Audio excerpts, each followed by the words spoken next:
Esse é mais um episódio da série TRE-BA Explica, um bate-papo sobre tudo que você quer saber para as eleições de 2022. E o tema desta edição é a importância dos partidos políticos. E quem vai explicar para a gente é o professor e servidor aqui do TRE, Jaime Barreiros.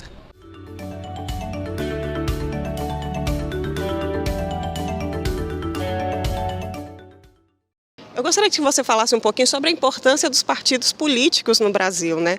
Muito se discute sobre a importância dos partidos, sobre a proliferação, né? A quantidade de partidos que se tem no país, mas qual é a importância dessa instituição para a democracia, como eles devem ser constituídos? Bom, o partido político é uma instituição essencial à democracia. O grande filósofo político e jurídico Hans Kelsen já dizia há 100 anos atrás: só a ilusão ou a hipocrisia pode admitir uma democracia sem partidos. E por que ele dizia isso? Porque os partidos existem justamente para organizar as ideias, organizar o debate público.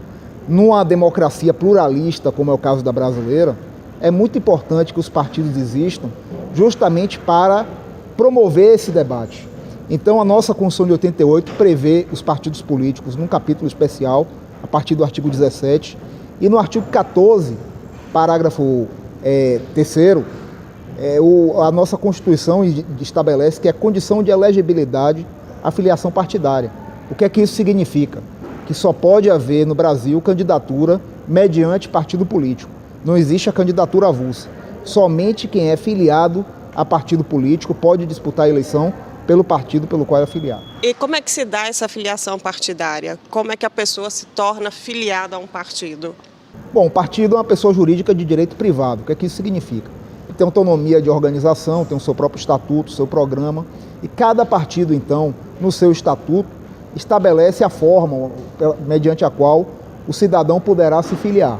Depois de filiado ao partido conforme o estatuto, essa filiação é registrada na Justiça Eleitoral e esse cidadão, se estiver filiado ao partido no prazo de até 6 meses antes da eleição, ele pode disputar a eleição. Então, por exemplo, nas eleições de 2022, que serão realizadas no primeiro turno, dia 2 de outubro, o indivíduo que deseja ser candidato deverá ter se filiado ao partido político até o dia 2 de abril. E o que é considerado a fidelidade partidária e em quais casos é caracterizada a infidelidade? Bom, a fidelidade partidária é uma regra também constitucional que também está prevista na Lei Geral dos Partidos Políticos, que é a Lei 9.096, artigo 22A, e na resolução do TSE número 22.610. Significa um compromisso que o filiado ao partido político tem com o partido. E não apenas com o partido, isso é importante destacar, com o eleitor também. Então, aquele indivíduo que é exercente de um mandato de deputado, de vereador, ele tem obrigação de cumprir as normas de fidelidade partidária, ele não pode sair do partido sem justa causa, ou então ele poderá perder o mandato. Claro que, se houver uma situação em que ele esteja sendo perseguido pessoalmente, ou o partido mude completamente a sua linha doutrinária, ideológica, não é? Que justifique essa saída do partido, ou então numa janela que é prevista pela própria lei no final do mandato, nessas situações o indivíduo pode trocar de partido sem praticar a infidelidade partidária, sem perder o mandato. Da mesma forma, quem é senador, prefeito, presidente da República ou governador, segundo decisão do Supremo Tribunal Federal, não precisa cumprir as normas de fidelidade partidária. Mas vereador e deputado infiel poderá perder o mandato porque a fidelidade partidária é um pacto que o indivíduo tem, não apenas com o partido, mas com o próprio cidadão. E o que pode caracterizar a indisciplina partidária? Bom, a indisciplina já é um instituto de direito privado, que vincula qualquer filiado, não apenas os mandatários, qualquer filiado a um partido político, a esse partido. E aquele que pratica indisciplina, ele poderá ser punido sem a perda do mandato, mas punido de acordo com o estatuto partidário. Pode receber uma suspensão, pode eventualmente ser expulso do partido, mas não é algo que leva a uma perda do mandato, como acontece no caso da fidelidade partidária. A gente também aí tem o sistema filia. Como é que esse sistema funciona e como também ocorre aí a prova de filiação partidária? Bom, o sistema filia é um sistema da Justiça Eleitoral que administra justamente as filiações partidárias. Como você já tinha perguntado, o indivíduo se filia ao partido conforme as regras estatutárias, mas o partido deve obrigatoriamente registrar essa filiação no sistema filia. Apenas aqueles que estão registrados no sistema filia são considerados efetivamente registrados para a Justiça Eleitoral para fins eleitorais. E precisa ter alguma idade mínima, escolaridade? Quem é que pode se filiar a algum partido no Brasil? Bom, para ser filiado ao partido político, o indivíduo tem que ser eleitor. Essa é uma condição fundamental, tem que ser cidadão, né? E aí, no Brasil, a idade mínima para ser eleitor é os 16 anos. Né? O partido tem a possibilidade de, a partir daí, já aceitar o filiado, né? O indivíduo como filiado, mas para ser candidato realmente só a partir dos 18 anos, ser candidato a vereador, que é o cargo que exige uma idade mínima, menor, né? E como é que surge um partido? Como é que se cria um partido no Brasil? Quais são os requisitos necessários para a criação de um partido? Bom, para a criação de um partido político é necessário, primeiramente, que exista uma reunião com os fundadores do partido, com pelo menos 101 pessoas de pelo menos 9 estados brasileiros, 9 unidades federativas, para dar justamente o caráter nacional ao partido político. E essa reunião irá estabelecer um estatuto, um programa partidário, que serão registrados no cartório de pessoas jurídicas, do registro civil, da sede do partido. Depois dessa etapa, passamos à fase do apoiamento mínimo, que significa o quê? Essa pessoa jurídica já existente, que ainda não é de fato um partido político, mas o embrião de partido, irá promover o apoio de eleitores, assinaturas de eleitores, que concordem com a criação desse partido. Pelo menos 0,5% do eleitorado nacional deve concordar com essa criação desse partido.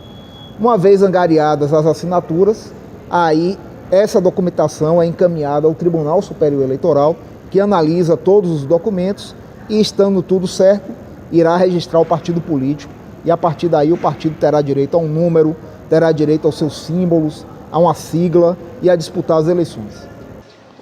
A pessoa que é filiada a um partido, ela em algum momento ela pode se desfiliar e ir para outra agremiação? Sim, é um direito de cada um, né? Mas que, claro, pode ter consequências, porque se a pessoa estiver exercendo um mandato político de deputado ou vereador, essa troca de partido poderá caracterizar, eventualmente, a infidelidade partidária. Fora isso, o cidadão ele tem o direito, como filiado, de se desfiliar, até porque a Constituição diz que ninguém é obrigado a associar-se ou a manter-se associado a associação alguma, ainda mais um partido político.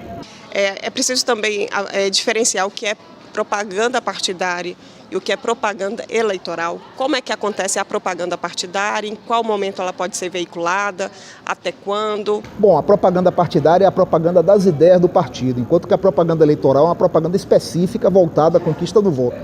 A propaganda eleitoral ela é permitida de acordo com o calendário eleitoral a partir do dia 16 de agosto do ano eleitoral, depois do registro das candidaturas, até a véspera da eleição, né? Já a propaganda partidária ela pode se dar de várias maneiras. O partido pode divulgar suas ideias, evidentemente, durante todo o período da sua existência, mas a propaganda partidária no rádio e na televisão, que tinha deixado de existir e foi ressuscitada recentemente com a nova legislação, ela tem um período para acontecer. Ela é gratuita no rádio e na TV, nos semestres não eleitorais. Então os partidos irão ter esse acesso a esse programa. Na verdade não é mais um programa, são inserções durante a programação nos meses não eleitorais. Então no segundo semestre de 2022 não tem propaganda partidária, que voltará no primeiro semestre de 2023. E o que não é permitido nessas propagandas? O que não pode ser veiculado? Bom, não pode ser veiculada a propaganda eleitoral, embora muitas vezes seja, não é? Porque o objetivo da propaganda partidária é a difusão de ideias do partido, o posicionamento do partido acerca de questões de interesse nacional, é a busca de novos filiados, é o incentivo à participação política feminina, não é o pedido de voto. O pedido de voto tem um momento específico que é a propaganda eleitoral. E essa propaganda fora do período é uma propaganda extemporânea, ilegal, e, portanto, se a propaganda partidária for desvirtuada e se tornar uma propaganda eleitoral, o partido poderá ser punido. Nesse caso, não pode nem aparecer o candidato, um possível candidato ou uma pessoa que já esteja colocada como pré-candidato em uma eleição. Pode aparecer se for filiado ao partido político, mas não pode pedir voto. Pode, por exemplo, aparecer falando das ideias do partido e chamando o cidadão a se filiar. Isso aí é plenamente possível.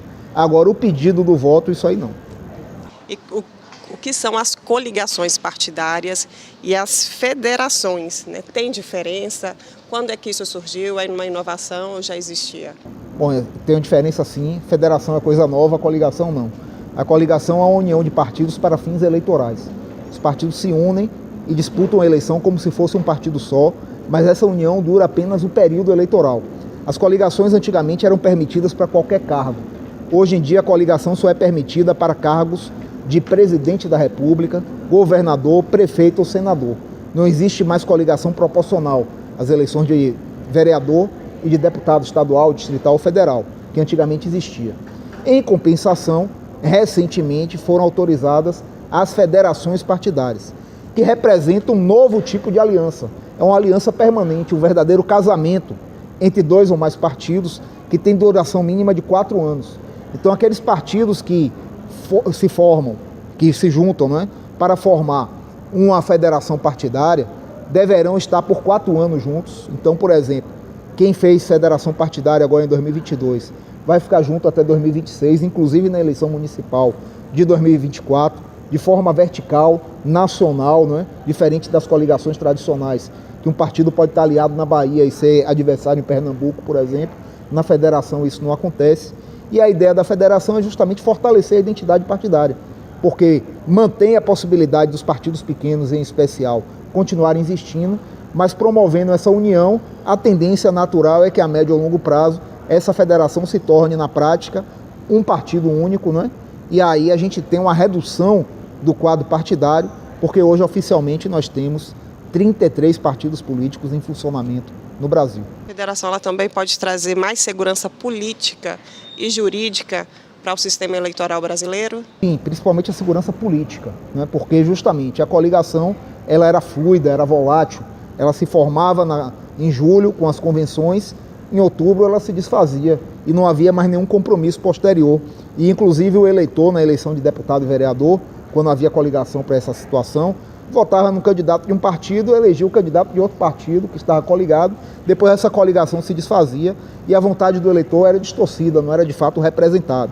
Com a federação há uma segurança maior, porque aquela união será uma união permanente de 4 anos. E se um partido quiser sair da federação antes do prazo, sofrerá punições, ficará, por exemplo, sem acesso a recursos do fundo partidário. Dr. Jaime, muito obrigado pelas considerações e a gente volta no próximo vídeo com mais esclarecimentos sobre tudo que a gente quer saber sobre as eleições.